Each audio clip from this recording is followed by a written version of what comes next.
Certificate of Scholarship. Siya yung isa sa nagpahanga sa amin ng sobra dahil sa taglay niyang dedikasyon sa pag-aaral at sipag sa paghahanap buhay. May cellphone ka na Dayan, na bago. Diba? Hindi ko ma-imagine hanggang sa ngayon kung papaano niya ginagawa ang kanyang mga research habang nakasakay sa bangka habang papauwi sa kanilang tahanan. Kaya ito ay para sa kanya. Napaluha pati ako. Napati ako ay hindi ko napigilang maluha dahil sa sobrang saya para sa kanya. So ito, hawakan mo. For 1 week tapos bumili ka ng kailangan mo dito sa bahay niyo. At ngayong araw pati si Tatay Darwin ay sobrang naging emotional kaya't samahan niyo kami ngayong araw na bisitahin ang kanilang pamilya. Good day guys at maraming salamat bago tayo magsimula sa lahat ng mga followers natin, sa mga subscribers na hindi nag-skip ng ads, thank you so much po sa inyo, at sa lahat ng nagsishare, ganun din po, maraming thank you sa inyo lahat. At ngayong araw, andito kami ngayon sa Panganiban kasi nga bibisitahin po natin ngayong araw si Dayan. Kasi nga meron tayong big surprise sa kanya at abangan nyo yun mamaya kung ano po itong sinasabi kong big surprise para po kay Dayan. Okay, sa totoo lang, nagantay kami dito ng almost half an hour kasi nga si Dayan po ay half day ngayon at alas 2 na, mag-alas 3 na ng hapon. Kasi nga po ay yung bangkang sinasakyan niya daw, sabi ng mama niya kanina ay mamaya pa talaga yon. So sumakay siya ng bangka, doon sa malayo na naman siya nagdaong at nilakad niya pa uwi dito. At sakto kararating niya lang po. Tara, dito rin pala si Tatay Darwin. Tay, kamusta ho? Hindi naman po. Anong, nakailang ka na, Tatay? Ang dami na ito. May 3 nang gawa dun. Anong oras ka, Tatay, nagsimula dyan? Kaya lang po ito. Kaninang umaga? O kanina lang tanghali? Tanghalian ka na, Tay? Kaya na po. Nagkain na. Halika Dayan. Halika. Si Dayan na lang pong natin, palabasin natin dito. Halika. Tabi ka kay Papa mo. Papagod ka ba? Ha? Lagay ko itong microphone. Kamusta naman ang pagpasok mo Dayan? Okay naman po. Kanina, alam kong hindi ka talagang papasok kasi nga, yung sinasabi ni mama mo, totoo ba yun na kapag sa math ninyo, kapag wala ka ng Friday? Bawal po mag-absent. Pero ngayon po, wala man po yung teacher namin sa math. Okay. Paano, nagpaalam ka ba ngayon? Wala man po kaming teacher ngayon hapon. Wala na. Kaya umuwi ka na rin talaga. Akala ko, sabi ko baka nakaabala tayo kay Dayan na nagsabi tayong kung pwede siya mag-half day kung walang masyadong gawa. At nagkataon naman pala na talagang wala silang teacher na ngayong hapon kaya si Dayan ay nakauwi na. Paano nangyari? Anong ginawa mo sa bangka? Paano ka nakasakay ng bangka? Nag-abang po ako dun sa abangan po dun ng bangka ng Dayagan. Yung Dayagan, saan yun? Diyan lang po sa kabilang barangay. Okay, kabilang barangay pa yun. Yun yung sinabi mo nung nakaraan na para makapasok ka, doon ka pumunta. Ilang minuto mo nilakad ngayon? Tansya mo? Mga po. Kalahating oras, ganyan? Mga 30 minutes. Okay. Anong oras ka ba umalis sa school? Mga 12:30. 12:30. Okay. Kasi nga, mga bayan ay dapat bukas pa kami talaga dito pupunta kasi Saturday, di ba, walang pasok. Kaso nga lang ay may kailangan din kaming gawin bukas na importante. Kaya sabi ko ngayon na tayo pupunta kina Dayan. Mabuti na nga lang din at nagkataon na ganito yung nangyari na wala silang teacher. Nagtanghalian ka na ba? Siya na po. Anong tinanghalian mo? Nagbili po ako dun sa school ng kanin tapos siomay. Siomay ang inulam mo? Saan galing ang binaon mo? Yung binigay niyo po. May binigay ba ako? Yung baga po. May binigay pala ako. Tingnan ko nga kung gano'n yung microphone mo. May binigay pala ako. At least may nabaong ka. Si Tatay Darwin naman, asan ang mo, Tatay? Asan ang misis mo? Diyan po sa loob, nag-aalaga po. Nag-aalaga? Dito ni Tatay Darwin gusto mag-upo sa mainit. Kasi mahangin. Siya rin po nagawa nito ay. Siya din nagawa nito? Grabe, ang galing talaga ni Tatay Darwin. Nakakapagawa ng bangko ng kahit walang nakikita. Sa susunod, abangan nyo, makikita natin si Tatay Darwin kung paano umaakit sa niyog kapag kumukuha nitong ginagawa niya. Okay lang ba, Tatay? Sa susunod, pakita mo sa amin? Pwede mo po. Pwedeng pwede, Tatay? Okay. So, Dayan, kaya kami nakiusap sa'yo na baka pwede ngayon kami pumunta. Kasi nga, may gusto kami sa'yo sabihin. Di ba nung nakaraan, sabi ko sa'yo ay babalik kami dito. Di nga lang kami nakabalik agad kinabukasan kasi nga nag-steam sila Herler Joy. So, meron kaming ano sa'yo, meron kaming gusto mo nang itanong. Ano? Okay. Dayan, ilang percent mo gustong makatapos ang pag-aaral sa tingin mo? 100% po. Gusto mo talaga makapagtapos ang pag-aaral? Ikaw ba Dayan, may boyfriend na? Wala pang naliligaw pa lang po. Naliligaw. Ano, alam ba ni Tatay Darwin yan? Ito ba ay may plano kang sagutin sa ngayong nag-aaral ka o ano? Hindi ko lang po alam. Hindi mo pa alam sa ngayon, pero hindi pa kayo.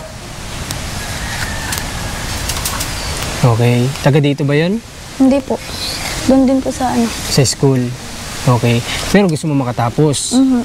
Alam mo naman na, 'di ba? Siguro alam mo naman na kapag ka siguro nag-boyfriend ka sa ngayon na nag-aaral ka, maraming pwede mangyari, 'di ba? Opo. Mamaya, kagaya na sinasabi ko, baka mamaya matukso ka.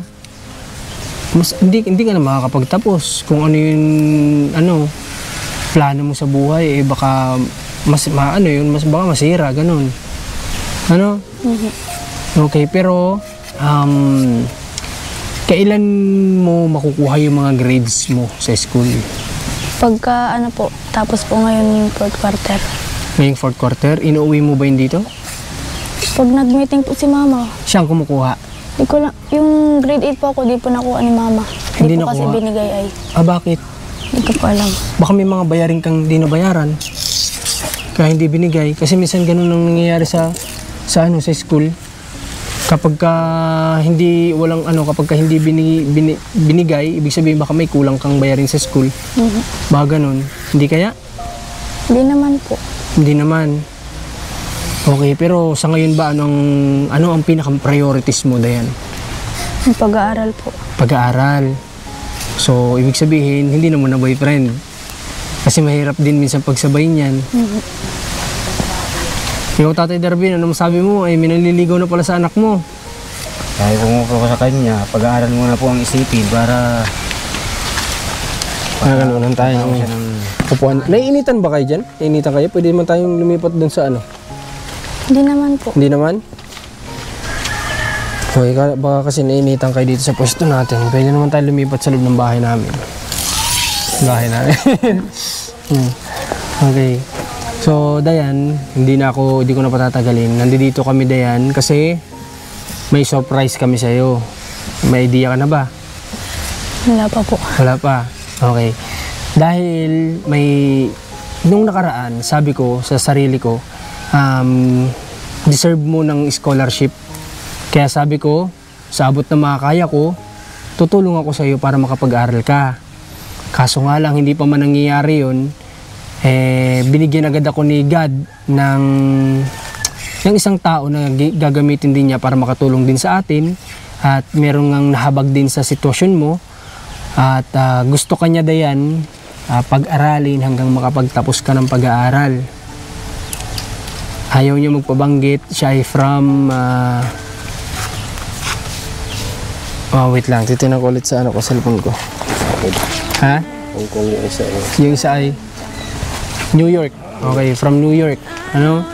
From New York yung gustong tumulong sa inyo. Anonymous sponsor, yun yung magpakilala.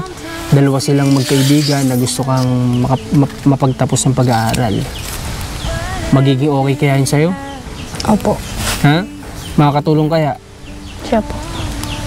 Magiging masaya ka ba kung sakali maging scholar ka? Sobra po.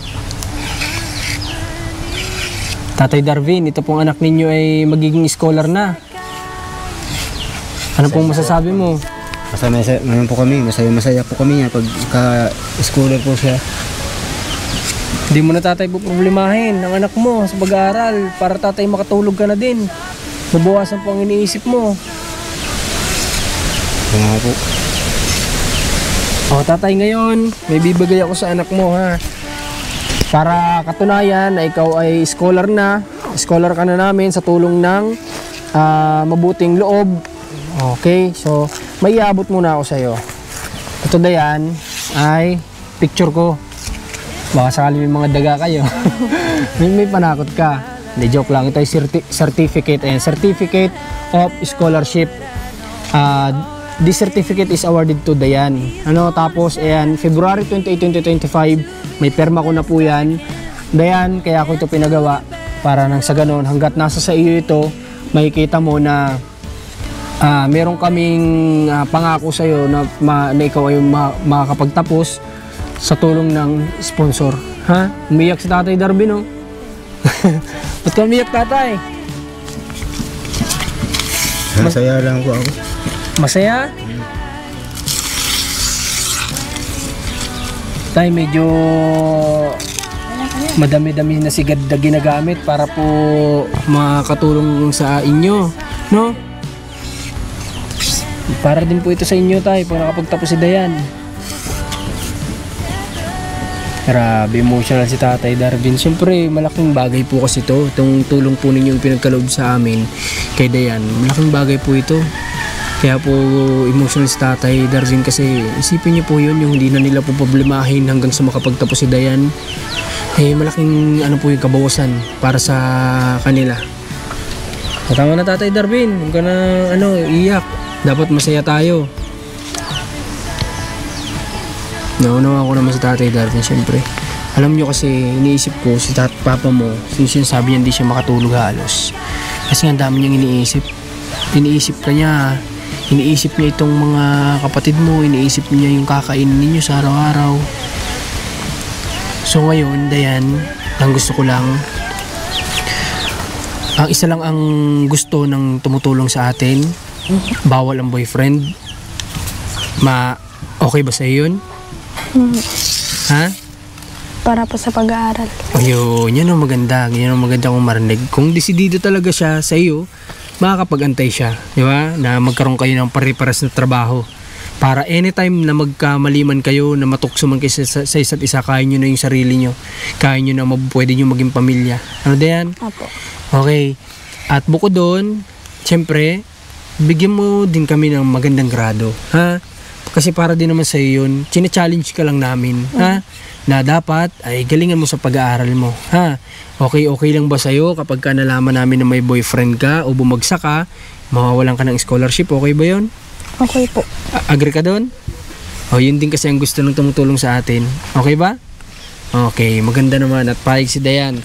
So hindi lang yan, syempre, Dayan, dahil nga ang unang-una mong problema sa paaralan mo ay cellphone. May cellphone ka na Dayan, na bago. Di ba? Grabe. Hirap na hirap kasi ito si Dayan, mga bayan. Titis ito. Titis ito ng pahiram-hiram sa bangka. Hindi po kayo nalamot ako. Grabe po sakripisyo nitong bata na to. Isipin niyo po yun na habang nasa bangka ka, gagawin mo yung kailangan mong i-research para lang magawa mo yun. Dahil nga wala ka nito, di ba? So napakahirap. Grabe, nakapaluha pati ako. Dayan, ito sa'yo na to, no? Kaya mo. At sana mapakinabangan mo to, magamit mo to sa pag-aaral mo, ha? Ito yung isa sa unang bigay nung sponsor natin from New York. At kaso nga lang nung tinanong niya ako kung magkano, ang nasabi ko sa kanya is worth 3,000 pesos ang cellphone. Kaya nga lang hindi kami nakabili sa Dutch, so sa Kapalongga medyo mahal. Tapos sabi ko dagdagan na lang natin at napakabait na naman ni God. Hindi pa man nangyayari, di ko pa man nabibilit, ngayon pa nga lang sana. Meron na naman pong from Hong Kong na nagdagdag po para mabili natin itong cellphone na ito. Ito ay 5,599 pesos. Ayan yung resibo, 5,999 pesos. So salamat sa pagdagdag po ma'am, at isa rin siya sa nagbigay sa inyo noon. At hayaan nyo at hindi lang yung pagdagdag din yung gusto niya din kahit paano may abot sa inyo, no? Pero ang una-una ay salamat po sa inyo sa scholarship, sa magagamit na cellphone ni Dayan. Ikaw na mag-unbox nito mamaya, ha? Alam mo naman yun i-set up. Hawakan mo yan. Hawakan mo yan, ha? Tapos, syempre, kailangan din ni Dayan ng allowance sa pagpasok. Bibigyan na po natin siya. Kasama ito nung from New York na binigay. Okay? So, ito, hawakan mo.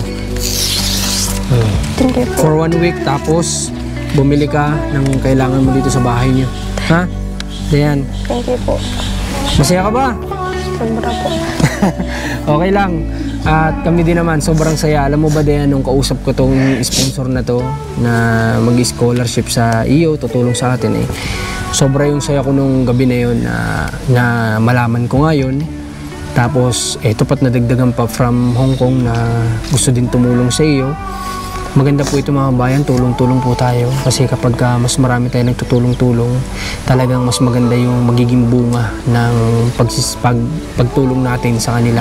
Tsaka alam ko naman na worth it yung ibibigay nating tulong kay Dayan kasi nakita natin kung gaano siya kasipag sa pag-aaral, gaano kasipag sa pagtatrabaho, diba? Tsaka Dayan, ito may isa pa ako sa yung hiling. Okay lang ba na wag mong babaguhin kung ano yung ginagawa mo? Kung gumagawa ka ng ganito, wag mong babaguhin. Ano? Kasi hindi mo na yun ilalaan para sa pag-aaral mo. Ilalaan mo na lang yun kung saan mo gusto. Sa mama at papa mo. Kung may personal kang gustong bilhin para sa sarili mo din. Ano? Doon mo na ilalaan yun. Hindi na sa pagpasok, ha? Dahil kami na yung bahala. Sa tulong ng sponsor kami ng bahala ang para sa pag-aaral mo, ha? Every week, magbibigay kami sa iyo ng allowance mo. Apo. Ha? Tapos huwag kang mahiya sa amin magsabi kung may bayarin ka sa school nyo. Ano? Basta bigyan mo lang kami ng receipt. Pakitaan mo lang kami ng receipt para din pagiging transparency natin sa tumutulong. Yun lang naman. Ano Dayan? Okay. So, mga bayan, ganito. Gusto ko rin talaga marating yung school nila Dayan, sa totoo lang.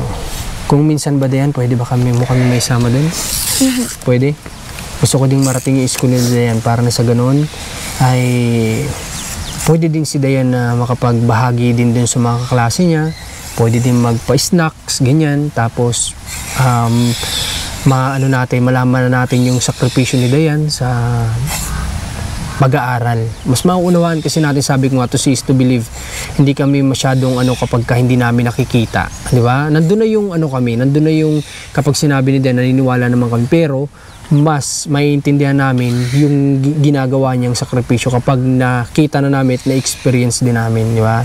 Kaya minsan din, sama mo kami. Ha? Okay. At saka para malaman din namin kung ano yung mga bayarin mo sa schools. No? Tapos, kamustahin ka din namin sa teacher mo. Apo. O baka may gusto kong sabihin doon sa naliligaw sa'yo? Wala naman po. Wala naman. Okay, so ako na lang may sabihin sa kanya. Okay lang ba? Okay. Alam ba ng mga klase mo to? Opo. Ano pangalan niya? Sino po? Nung naliligaw sa'yo? Si Denmark po. Denmark. Okay, Denmark. So, may kasi kami, may agreement kami ni Dayan na bawal muna ang boyfriend. Hindi pwedeng patago kasi walang tinatago na hindi nabubunyag. So, malalaman din namin yan. Hayaan muna natin na makapagtapos si Dayan kayo bago kayo pumasok sa ganyang gusto ninyong relasyon. Ano?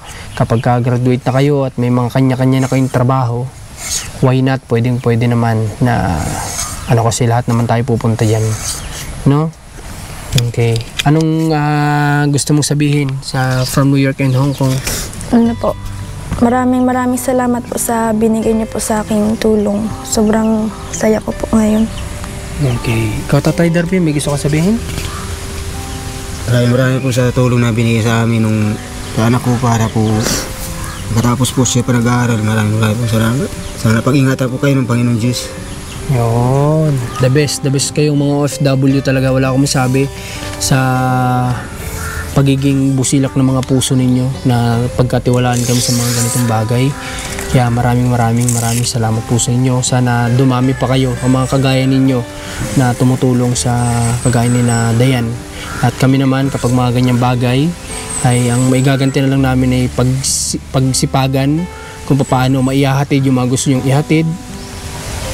At ayun nga, talagang ang galing talaga ni God. Sa bagay, pwede ko nang ilaan sa iba na matutulungan yung dapat na ibibigay ko kay Dayan, kasi nga gusto ko talaga siya maging scholar ko. At yun nga, dininig ka agad ni God na marahil may purpose na itulong mo na lang yun sa iba at may gagamitin na iba para matulungan si Dayan. At ayan, okay. May perma ko yan dyan ha, itatago mo to ha. Ito yung katunayan, baka mamaya, syempre, mamaya hindi na kami dito makapunta. O sabi mo kay Marcos, baka naalala mo to, certificate na to. Di ba? Pero hindi mangyayari yun. Di ba? Ang pangako namin. Pero dyan mo na yan, parang katunayan na ikaw ay certified scholar ng Team Marcos. Ano? Apo. Okay. O si nanay, nasaan siya? O sige, pasok mo yan. Pasok mo yung ano mo. Pasok mo. Okay. Ganito din. Hindi ako sigurado sa apelyido ha. Binasi ko lang to sa ginagamit ni mama mo. Ano ba apelyido mo talaga? Sylvie po. Tama pala tayo kasi ito, pakita ko din. Nagdadalawang isip kasi kami kasi yung mama mo dalawang Facebook. Merong Bravo. Sino yun? Gitna ko lang po yun. Middle Indonesian mo? Okay. So, sabi nga namin, sabi ko Rans, paano to? Hindi ko alam kung anong ilalagay ko sa certificate, kung ano apelyido ni Dayan kasi hindi ko talaga alam. O baka nasabi, limot ko lang. Eto, tama-tama pala. Dayan Silvio yung nailagay natin. May nakalagay na dyan, Marcos TV, tapos perma natin, tapos date kung kailan natin ito ibinigay o pinagkaloob kay Dayan. Sige na, lagay mo dun sa loob nyo. Apo. Yung cellphone mamaya, mo siya, i-set up mo ha. Apo. Tapos message mo kami kung ano mang meron sa cellphone ha. Apo. Baka may mga picture namin dyan ay. Nay, halika Nay. Sige. Nay, mababawasan na ang isipin nyo ha. Kay Dayan ha. Salamat po. Walang ano man. Yung Marcos to po. Sige, kasi nung last time, Nay, hindi nyo sa akin nabanggit na may tumulong pala sa inyo, pero hindi na kayo nabalikan. Pero mabait si God, kaya pinadala niya ulit panibagong tao dito sa inyo na makakatulong. Ano po yung? Hayaan mo na Nay, huwag mo nang banggitin. Hayaan mo na Nay, ha? Okay lang naman yun at nakatulong din yun, ha? Siguro may mga priority lang din, malaking to Nay, tulong sa inyo para mabuwasan ang isipin nyo, ha? Na mag-asawa, ha? Opo. Sige Nay, at yung mga pwedeng kitain pa ninyo, ilaan nyo na lang sa inyo, ha? Opo. Sa pangsarili nyo, itong Salamat maliliit. po. Walang ano man Nay. Sige po. Antay mo po sa uling natin. Sige, si Nanay naluluha. Masaya lang siguro sila. Mas Tatay Darwin, ito na yung nagawa. Ito na yung pagsusumikap nila guys. Diba? Sobrang deserve. Kasi yung pagsusumikap nila sa buhay para lang kumita, para makakain ng pamilya. Nandoon talaga. Diba? Hindi sila yung porque may tumutulong na. Antay na lang tayo, pupunta naman yun sila. Huwag na tayong kumilos, huwag na tayong magpakapagod.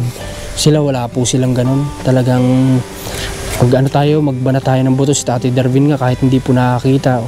Kailangan nating kumilos, kailangan nating magbatak ng buto para makakain tayo, mapakain ko yung pamilya ko. Diba? Tatay Darwin, sana po, wish ko sa'yo mabawasan na yung isipin mo ha. Sana makatulog ka na kahit pa paano. Siya po. Ha? Okay, kami na ang bahala kay Dayan, huwag mo nang po problemahin. Ha? Siya po. Kung ano man ang pwede mong kitain din dito sa ginagawa mo, wala ka nang iisipin na ipapamasahe pa ni Dayan sa bangka, ibabayad pa sa project ni Dayan, pangkakain pa niya sa school. Baka kasi yung isa sa iniisip, kasama ba sa iniisip-isip mo yan? Yung mga bagay na ganyan? Lahat po yan. Paano ko pag-aaral ng mga anak ko. Lalo na po si Dayan. Hindi mo kung saan kami makakuha ng pambaon niya. Pambili ng pang-project. Wala nang pagkuhaan. Lahat talaga yan, iniisip talaga ni Tatay Darwin. Kaya dumarating siya sa point na kaka-insomnia na hindi na halos makatulog sa kaisip ng mga bills. Diba? Kuryente, siyempre nagkukonsumo. Lahat iniisip ni Tatay Darwin kasi nga yung sitwasyon yung hindi makita at talaga namang mapapaisip ka ng mga ganitong bagay, di ba? Talagang isipin mo talaga ito. Okay, so Tatay Darwin, by next week babalik kami dito para mag-abot ulit kay Den ng allowances niya, no? Pero pag bakasyon, syempre, stop din muna yon, ano? Tapos si Dayan naman yung bibigyan natin ng opportunity na makapag-trabaho at nakausap ko na si Commander tungkol dito at may idea na kami kung paano si Dayan makakapagtrabaho sa shop namin nang hindi na kailangan uuwi-uwi dito. Tsaka ko na lang sasabihin pag magbabakasyon na. At tatay, Siya po. kami naman tatay kasi iniisip namin yan sa team namin, pare-paras kami nagbibigayan ng idea, ng opinion, ano bang magandang gawin natin dito, yan, yung mga ganyan. Kaya yun, nagkausap kami ni Commander, may naisip na rin kami na magandang idea para kay Dayan, para magkaroon siya ng income ngayong darating na bakasyon, para hindi na niya kailangan makipagsapalaran sa kasambahay kasi walang kasiguraduhan sa magiging amo, diba? Sige po tay, ha? Sige po. Wala pong anuman tay. Ingat po kayo. Sige po. At ngayon mga kabayan, hindi ko napahabain itong vlog natin. Muli, salamat po sa anonymous sponsor, sa dalawang sponsor.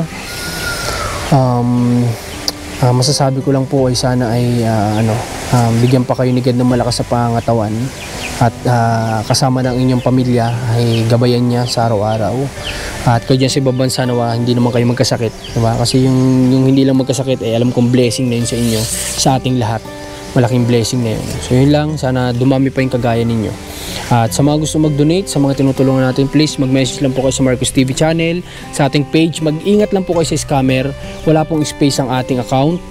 Or pwede din kayo mag-message sa aking personal account na Marcos Arcega, pwede po dyan, hanapin nyo lang, o kay Commander ni Marcos, kay Rans Gomez, pwede po. Basta mag-ingat lang tayo sa scammer para hindi po masayang yung tulong na gusto nyo ipaabot, dahil kawawa naman po, dahil pinaghihirapan nyo pong lahat yan.